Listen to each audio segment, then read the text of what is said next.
Samajwadi party के राष्ट्रीय महासचिव शिवपाल यादव आज हमारे साथ हैं। जिस तरह से जसवंत नगर पहुंचे हैं और अपने कार्यकर्ताओं और साथियों के साथ लोगों से बात कर रहे हैं, मैं आपको दिखाना चाहूँगा कि चूंकि जसवंत नगर अब जिस तरह से लोकसभा चुनाव बिल्कुल अब करीब है, तो उसको लेकर अपने कार्यकर्ताओं के साथ बैठकर मंत्रणा भी चल रही है और साथ में जो आगे चूंकि चुनाव सामने है और पहली लिस्ट आ चुकी है समाजवादी पार्टी की और दूसरी लिस्ट भी जल्दी आनी है, तो पूरी तरह से समाजवादी पार्टी तैयार है। हम बात करते हैं चुनाव से लेकर जिस तरह से आज कांग्रेस की न्याय यात्रा भी निकल रही है, किस तरह से देख रहे हैं? चूंकि आज पहला दिन है और उसके बाद से लगातार प्रियंका गांधी भी आज उसकी उनका वेलकम करेंगी राहुल गांधी का, तो आपका क्या रहेगा? देखिए, हमारे राष्ट्रीय नेतृत्व ने फैसला लिया है, अखिलेश यादव ने फैसला लिया है कि रायबरेली और अमेठी में साथ रहेंगे। तो जैसे ही रायबरेली अमेठी में साथ रहना है तो इंडिया गठबंधन जो है तो रहेगा। आप कहाँ रोड शो में रहेंगे उनके किसी का? देखिए, अब राष्ट्रीय नेतृत्व का जो आदेश होगा, जहाँ जहाँ हम लोगों को भेजा जाएगा, हम लोग रहेंगे साथ। अच्छा, दूसरा वहीं एक सवाल और है कि जिस तरह से स्वामी प्रसाद मौर्य ने इस्तीफा दिया है, उसको किस तरह से देखते हैं? और कहीं न कहीं वो कुछ लोगों को इशारे में टारगेट भी करते हैं। देखिए, स्वामी प्रसाद सीनियर लीडर हैं, सेकुलर लीडर हैं। हम उन्हें बहुत दिनों से जानते हैं। पहले वो लोक दल में से शुरुआत हुई थी, लोक दल के बाद फिर गए अपने दूसरी पार्टियों में भी रहे, लेकिन इस समय समाजवादी पार्टी में हैं। जी। और देखिए, समाजवादी पार्टी में कुछ बातें हो जाती हैं पार्टी के अंदर, लेकिन वो हम सब लोग बैठ के वो जो भी बातें होंगी वो तो सब निपटा लेंगे। जिस तरह से वो नाराज हैं, तो मनाने को लेकर कुछ कवायद चल रही है? नहीं, तो ऐसा कोई बात नहीं है। हम लोगों की बात होती रहती है और बातचीत हो जाएगी फिर। पल्लवी पटेल की नाराजगी को किस तरह से देख रहे हैं? और पल्लवी पटेल का क्या जो चल रहा है उसको किस तरह से? देखिए, पल्लवी पटेल समाजवादी पार्टी की विधायक हैं और आपको ये भी पता है, बड़बोले जी। एक डिप्टी चीफ मिनिस्टर को उन्होंने हराया भी था और सेकुलर भी हैं। जी।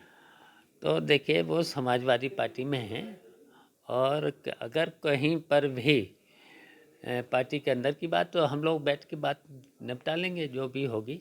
और वो निश्चित देख लेना, समाजवादी पार्टी के साथ हैं और समाजवादी पार्टी के साथ रहेंगे। और जब भी वोट का सवाल आएगा तो वो वोट भी समाजवादी पार्टी को करेंगे। अच्छा, राज्यसभा को लेकर जिस तरह से 8वां प्रत्याशी भारतीय जनता पार्टी ने उतार दिया सेठ के रूप में, तो किस तरह से देखते हैं को जो चुनावी गणित जो समाजवादी पार्टी का गड़बड़ा करने की चीज़ें हैं, वो किस तरह से फिर मैनेज करी जाएगा? देखिए, समाजवादी पार्टी के पास इतना वोट है, वो तीनों सीट समाजवादी पार्टी जीत लेगी। जो देखिए, भारतीय जनता पार्टी हमेशा षड्यंत्र करती रहती है। तो अब वो तो चुनाव है, अब चुनाव में सामने आएगा, तो ये चुनाव तीनों सीटें समाजवादी पार्टी जीतेगी। ओम प्रकाश राजभर भी परेशान है, उनको मंत्रिमंडल में नहीं शामिल किया गया है, तो उसको आप किस तरह से देख रहे हैं? देखिए, उनके बारे में मैं बहुत बार बोल चुका हूँ जी। और हम तो कहेंगे उनसे, वैसे तो वो देखिए प्रधानमंत्री जी के लिए क्या बोल चुके हैं, गृह मंत्री के लिए क्या बोल चुके हैं, उत्तर प्रदेश के मुख्यमंत्री योगी आदित्य के लिए क्या बोल चुके हैं। जी। लेकिन हम तो अब फिर एक बार कहेंगे कि भाई उन्हें बना दो, भाई हैं, उन्हें फिर बना दो, उनकी सिफारिश फिर कर देंगे। अच्छा, वो मतलब आपकी सिफारिश भी होगी कि वो एक बार मुख्यमंत्री बने? हाँ, मंत्री बन जाए अपना। हाँ, तो ये तो भारतीय जनता पार्टी को देखना है, कब क्या किसके लिए बोल दें, तब भी हम उनकी सिफारिश कर देंगे, भाई मंत्री बना दो इन्हें। अच्छा, जिस तरह से शिवपाल यादव लगातार दौरे कर रहे हैं, पूरे उत्तर प्रदेश में जा रहे हैं और पुराने चुनाव में अपने आप मतलब जिस तरह से राजनीतिक पकड़ रही है शिवपाल यादव की, तो इस बार लोकसभा चुनाव को किस तरह से देख रहे हैं और कितनी सीट का जीत का दावा आपका है? देखिए, बहुत जल्दी पहली सूची तो जारी हो चुकी है जी। और अब दूसरी सूची भी बहुत जल्दी आ जाएगी। अब उसके बाद एक काम शुरू हो जाएगा, समाजवादी पार्टी की कोई जिम्मेदारियां सबको मिल जाएंगी और काम शुरू हो जाएगा। जितनी भी सीटें इंडिया गठबंधन से जितना भी जैसे भी बातचीत होने के बाद सबकी ड्यूटी लगेगी। कितनी बड़ी जीत रहेगी?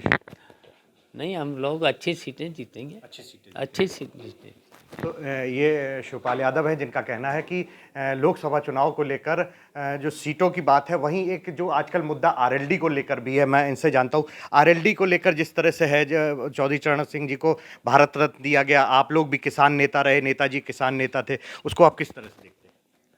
देखिए, जो सवाल आपने किया है राष्ट्रीय लोकदल के बारे में, जो जेंट्स थे, वैसे तो जेंट्स को समाजवादी पार्टी ने ही राज्यसभा में भेजा था। और देखिए, हम लोग जानते हैं कि चौधरी चरण सिंह ने किसानों की लड़ाई में कभी झुके नहीं, हमेशा किसानों की लड़ाई को आगे बढ़ाया है। तो देखिए, उनको भी जब चौधरी चरण सिंह की विचारधारा था, सेकुलर विचारधारा थी, तो उसी पर जयंत को भी चलना चाहिए। तो उसी विचार तक देखिए, हमें तो उम्मीद है कि अगर सेकुलर हैं तो वो राज्यसभा के चुनाव में समाजवादी पार्टी को ही सपोर्ट करें, हमारी ये राय है। अच्छा, आपकी ये राय है। और दूसरा, एक किसान आंदोलन है, भारत बंद का ऐलान है, उसको किस तरह से देख रहे हैं? चूँकि दिल्ली में किसान बैठे हुए हैं और कई चरणों की बात हो चुकी है। देखिए, किसानों ने, आपको पता ही है कि बहुत पहले 2 साल पहले आंदोलन किया था, सरकार को झुकना पड़ा था, और जो भी उन्होंने वादा किया था एमएसपी को लेकर के, किसानों की समस्याओं को लेकर के, अभी तक पूरी नहीं हुई हैं। और हमारा तो विचार है, और हम लोग तो समाजवादी हैं, जो किसानों पर, छात्रों पर अगर कहीं गोली चलवा दे, आंसू गैस चला दे, वो सरकार के लायक नहीं है। जो किसानों पर अगर इस तरीके की बर्बरतापूर्वक आंसू गैस चलवा दे, लाठी चलवा दे, और जो अगर वादा करे वो पूरा न करे, तो वो सरकार में रहने लायक ही नहीं है। हाँ, तो हम तो किसानों के साथ हैं। आप किसानों के साथ हैं। तो ये देखा आपने जिस तरह से शिवपाल यादव का कहना है कि किसानों पर जिस तरह से लगातार जो वादे हुए थे वो पूरे नहीं है। वहीं जो आरएलडी को लेकर भी शिवपाल यादव ने साफ कहा है कि जिस तरह से 8वां प्रत्याशी भारतीय जनता पार्टी ने खड़ा किया है, लेकिन समाजवादी पार्टी अपनी तीनों सीटें जीतेगी और आरएलडी भी को वोट समाजवादी पार्टी के पक्ष में करना चाहिए। कैमरामैन अमोल कठेरिया के साथ अमित मिश्रा, एबीपी न्यूज़, इटावा।